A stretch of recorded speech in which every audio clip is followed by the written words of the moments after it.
Bonjour, je vous retrouve aujourd'hui avec une vidéo pour la boutique Fait du Scrap. Alors aujourd'hui dans votre calendrier de l'Avent, vous aviez ce joli die Bonne année, parfait pour vos cartes de vœux. Alors moi je vais me faire une petite scène. Alors j'ai découpé avec des die cercles. Après vous pouvez utiliser un compas et puis détourer à l'intérieur avec vos petits ciseaux pincettes. Deux cercles, donc dans deux papiers. Donc j'ai un premier cercle qui fait 10 cm, un deuxième cercle qui fait 11 cm. Alors je vais pas me servir des cercles vidés, moi je me sers juste des cartes. Voilà. Donc ma grande carte doit faire, je crois, 14 par 14, c'est un carré, voire 13,5 par 14, ça dépend vraiment de la taille de vos cercles. Et j'ai mis la deuxième dans lequel j'ai découpé le cercle plus petit juste en dessous pour que ça me crée en fait un petit bord, vous voyez, qu'on ait un effet un petit peu de relief, comme si on avait une partie embossée. Et je trouve que ça permet d'avoir, oui, un petit travail en fait tout autour du cercle, de pas le laisser comme ça tel quel, bien droit. Je trouve que ça fait vraiment comme un cadre. Et en fait, je vais me créer une petite forêt. En fait, vous avez des die comme ça qui créent en fait cet effet-là. Donc c'est un seul die, un cercle avec des troncs d'arbres en fait qui sont dans le die. Et moi, j'ai pas ce die-là. Par contre, j'ai des die ronds et j'ai en fait les die de la Fée du Scrap. Il y a un set de die sur l'automne où on a une branche. J'ai d'autres idées d'ailleurs avec cette branche. Et aussi, on a un tronc d'arbre. Donc en fait, je me suis dit, j'ai pas ce die-là de composition, mais je vais pouvoir faire la même chose avec un die cercle et mes die en fait tronc d'arbre. Donc voilà. Donc en fait, on a trois morceaux de papier. On a le carré avec le cercle le plus grand en premier.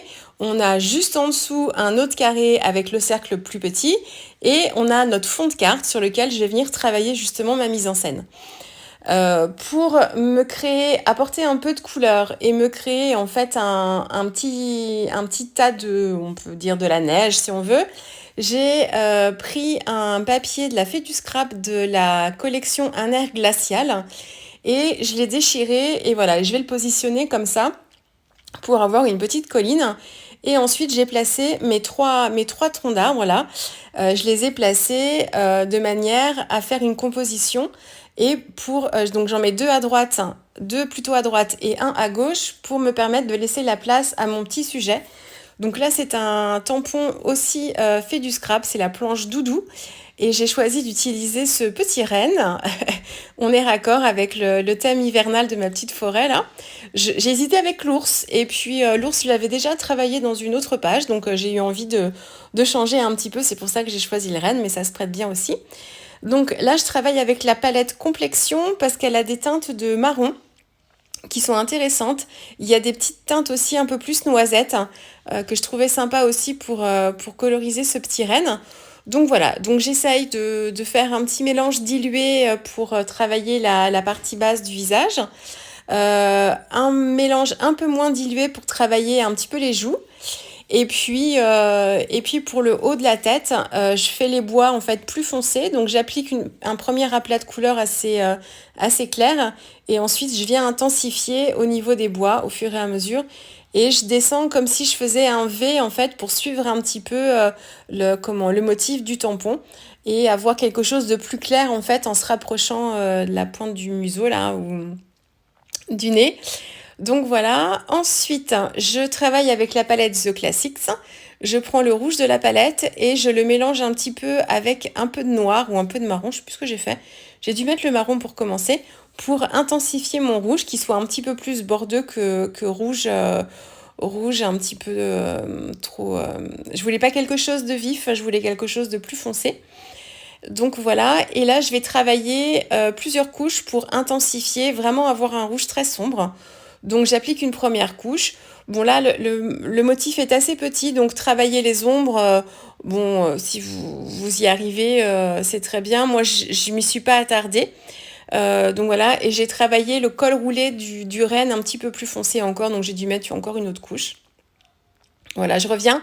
Pour appliquer les couches, il faut vraiment que vous attendiez que que votre première couche soit sèche avant d'en mettre une deuxième. Sinon, les couleurs se fondent et vous avez moins l'effet. Ça s'intensifiera pas autant que si vous mettez de l'aquarelle sur une couche qui est déjà sèche. Pardon, j'en zozote. Donc voilà, je retravaille un petit peu plus les oreilles, toujours avec une deuxième couche, et les bois aussi pour les intensifier un petit peu. Voilà, j'ai travaillé le bout des pattes avec le même mélange que j'avais utilisé pour travailler le bas du visage, pour avoir quelque chose d'assez doux. Et là, je viens travailler la salopette, donc je veux un bleu, le même bleu que le papier imprimé.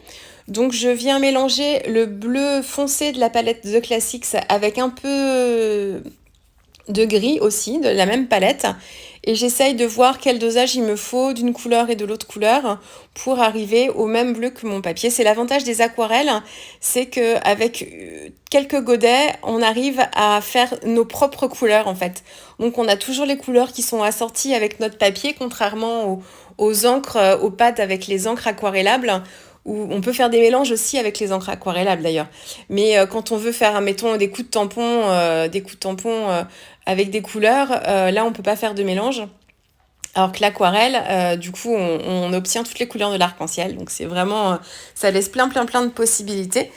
Donc voilà, donc là je travaille la salopette, donc avec un mélange assez dilué pour avoir quelque chose de clair, et je viens travailler les poches un peu plus foncées. Donc c'est le même mélange, j'ai peut-être mis un petit peu plus de bleu et peut-être une pointe de noir pour l'assombrir. Et ensuite, voilà, j'ai travaillé les poches comme ça. Et là, je viens remettre encore une couche de rouge parce que je voulais vraiment quelque chose de bien sombre.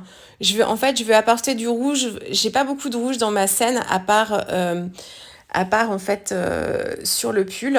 Et je voulais vraiment, voilà, que ça se fonde vraiment dans l'ensemble. Mais la couleur dominante, ce sera vraiment le bleu glacier, quoi, vraiment de la collection Un air glacial. Là, j'ajoute des petites pointes de Posca blanc, c'est pour me donner des petites touches de lumière sur le sujet et de créer des zones de volume. Je détourne, donc là, bon, le motif est pas très compliqué à détourer, hein, c'est assez simple, donc voilà, c'est pas trop galère.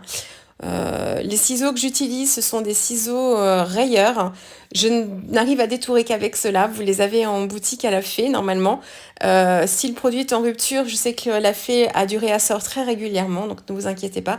Mettez-vous une petite alerte, puis comme ça, vous serez informé quand il sera de retour en stock si il n'est plus là à l'instant où je poste la vidéo.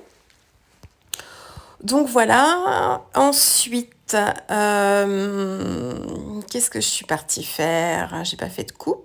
Ah me revoilà. J'avais dû être interrompue par les enfants, sûrement une demande urgente. Un bisou, là c'est sûrement le soir quand je filme la vidéo, parce que je scrape beaucoup le soir, donc ça devait être un bisou d'urgence. Les enfants devaient être au lit, il devait y avoir une urgence de câlin ou de bisous pour s'endormir. Voilà, donc là, voici ma mise en scène. Donc, le petit die que vous aviez dans votre calendrier de l'Avent aujourd'hui, je l'ai découpé dans du papier blanc. Et ensuite, j'ai mis le même papier bleu que j'ai utilisé pour ma carte. Je l'ai mis en dessous pour qu'on voit bien le titre. Et pour agrémenter mon fond de carte, donc je vous ai dit, je vais travailler, en fait, le bas de ma scénette, ça va être le papier bleu déchiré.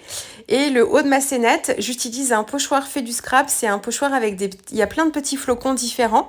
Il y a des flocons, il y a autrement des traits aussi pour faire des petites marques. Donc là, j'utilise un motif de flocons. J'ai mis de la modeling paste pour avoir un effet de relief et vraiment qu'on ait l'impression que les boules de neige soient en volume.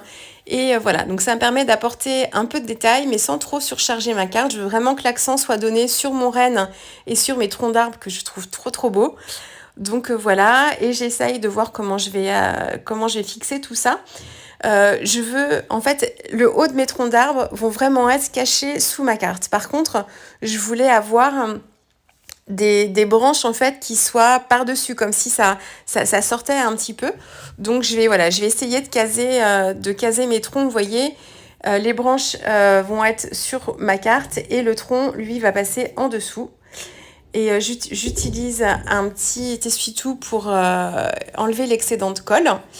Le deuxième tronc d'arbre que je positionne, je lui mets la tête en bas, donc on s'en fiche un peu parce qu'on s'en rend pas compte, hein, mais c'est pour créer en fait un peu de dynamisme, que les troncs d'arbres soient pas tous dans le même sens et qu'on ait l'impression que ce sont deux troncs d'arbres différents et pas forcément 3 fois le même die découpé. Et le dernier die, voilà, je le mets donc à côté de celui qui est à droite pour laisser la place à mon petit renne au milieu. Voilà. L'essuie-tout toujours pour enlever l'excédent d'encre, de colle, pardon, pas d'encre, et éviter des traces de doigts. Et avec un die aussi de la Fée du Scrap, c'est un set de die sur l'hiver. Vous avez 2 branches que j'ai découpées en fait dans une chute de papier que j'avais aquarellé en bleu très foncé. Et voilà, je me suis fait une découpe dedans.